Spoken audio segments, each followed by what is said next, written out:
So Matt made a comment to me. He says, what's interesting is that he did some further analysis. He said, the Smith style, he said, plots suspiciously close to the Cowdery style. Okay, he's wondering what's really going on there. Okay, here's our assignments then. If you include Smith or you don't include Smith, for the first the 9 chapters of the Book of Commandments that were created while the Book of Mormon was being written, essentially while the lost pages were being written. Okay, so we have July 1828, Rigdon. Whether we include Smith or not, it's attributed to Rigdon. Next one, in February of 1829, we get an attribution to Rigdon or Smith. And then Book of Commandments, chapter 4, Cowdery. And then it's mostly Cowdery in that first part. Now, who would have guessed? Who would have guessed? Okay. Now, I want to say something about that one, attributed to Cowdery. Okay, this is evidently Cowdery and Rigdon were given revelations to guide Smith as he replaced the replacement pages, as they did that. Okay, and also for the early part of the Doctrine and Covenants, which the Book of Commandments is part of that. So this is attributed to Cowdery. Book of Commandments, chapter 4, or chapter 4, verses 1 through 4. They're changed to sections in the Doctrine and Covenants. Behold, I say unto you that my servant Martin has desired a witness from my hand, that my servant Joseph has got the things of which he has testified, and borne record that he has received of me. And now behold, this shall ye say unto him, I the Lord am God, and I have given these things unto my servant Joseph, and I have commanded him that he should stand as a witness of these things. Nevertheless, I have commanded him that he should enter into a covenant with me, that he should not show them except I command him, and he has no power over them except I grant unto him. He has a gift to translate the book, and I have commanded him, he shall pretend in no other gift, for I will grant him no other gift. Now this is Cowdery getting a revelation, giving it to Smith, it seems. Okay? And he's controlling Smith. You're not going to have any other gift. You just do what we say. You know? This scripture was changed in the Doctrine and Covenants. Section 5, verse 4. You have a gift to translate the plates. And this is the first gift that I bestow upon you. Remember what the other one said? The other one said, sorry, buddy, this is your only gift. Now it says, this is the first gift you get to have. And this is 1835. Okay? And I have commanded that you should pretend to no other gift until my purpose is fulfilled in this. For I will grant unto you no other gift until it is finished. Okay? Now here's another one. Book of Commandments, chapter 9. Again, attributed to Cowdery. It tells Smith how the lost pages will be replaced. Okay? Gives instructions. This, you can go home, pull out your Doctrine and Covenants, read section 10, verses 40 to 43. That's another homework assignment for you. I'm sorry, you may not have your Doctrine and Covenants anymore. You can look it up online. I'll tell you, there's a resource the church has for you.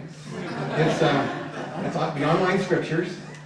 And this is your assignment. Go to online. Let's get lots of hits on the Doctrine and Covenants, later today. Let's get lots of hits on the church online scriptures. Doctrine and Covenants, chapter 10, verses 40 through 43. It's the instructions upon how to replace the lost pages from Cowdery.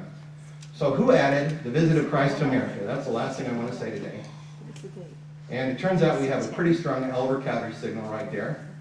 And if you look at the Book of Commandments, chapter 9, which is Doctrine and Covenants, section 10, it uses a language exactly like 3 Nephi 11, 12, 13. It sounds just like that. It even has this phrase, I am Jesus Christ. Behold, I am Jesus Christ. It has that phrase, Craig, what was our homework assignment number? Oh, yeah. The assignment is DNC 10, 40 to 43, and then verses 40 through 43. And remember that this is attributed to Cowdery. Okay. So assembling all the plate pieces. This is it. Promise, we're done soon, almost. Okay. So first we got Spalding, and he writes a draft, or he writes a manuscript. He takes it to the printing press. They tell him it's not good enough. He makes revisions. He dies. It goes to Rigdon in probably 1813 or maybe in 1823 when the shop closes, and maybe he gets both of them. Okay, both versions, the draft and the revision. Okay, then we have Alexander Campbell showing up on the scene. And Campbell promises a new translation of the Bible to restore the ancient order of things. Rigdon responds. He goes off to the cabin in Bainbridge in 1826. What does he do? He puts in the truths of Campbellism in. He inserts his own distinctive theology, which disagrees with Campbell. And that's what we've got at that point, okay? Early July, 1828, it goes to Joseph Smith, and Smith and then Martin Harris takes a copy, takes it to his wife Lucy. Lucy gets rid of the first part. It's gone, right? Now we've got to replace that. So Rigdon, probably working with Pratt, they work together to replace the very first parts in First Nephi and first parts of, basically the first parts of First Nephi. We've got Smith plodding along through Mosiah. It's the old Mosiah. Just keep going on that, okay? We've got Rigdon and Cowdery working together, and they're producing a lot of stuff. They're adding things on intellect and faith, hot doctrines that have just become hot. Things like the atonement, slippery treasures and stones, and the visit of Christ to America ultimately is added, okay? In Matthew 5 through 7, we have the Church of Christ as the name of the church, okay? Then we have Cowdery adding some stuff from Ethan Smith's View of the Hebrews, which is all about Isaiah. Lots of stuff on Isaiah. So we insert great big hunks of the Book of Mormon from Isaiah, okay? And I'm just going to skip through this part up here. Up here I have some ideas about how the Book of Moses that we have today and the Book of Ether that we have today originated as a single document, a spalding document, part of manuscript found. Anyway, we don't have time to go through that, but there's ways that you can show that. And then we have Rigdon adding the doctrines of his friend Walter Scott, a specific conversion sequence that Walter Scott advocated is inserted into the Book of Mormon around this time. It's a very popular one. And I'm just going to skip here. And then we have Cowdery bringing it all together and assembling what we call the Book of Mormon today, 1830 version. And then lastly, Rigdon and Cowdery working together to produce the Book of Moses. And that's part of our pearl of great price today.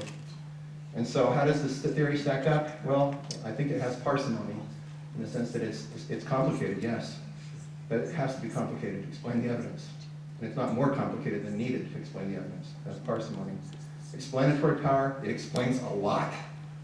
Explains a lot of data, as I've shown you today. And predictive power, we can make predictions with this and verify them, in the text or historically. And Art Vanek's group has done that, and I've done that. No question about it. It has great predictive power. And these are attributes of a good theory. And I'll end with that.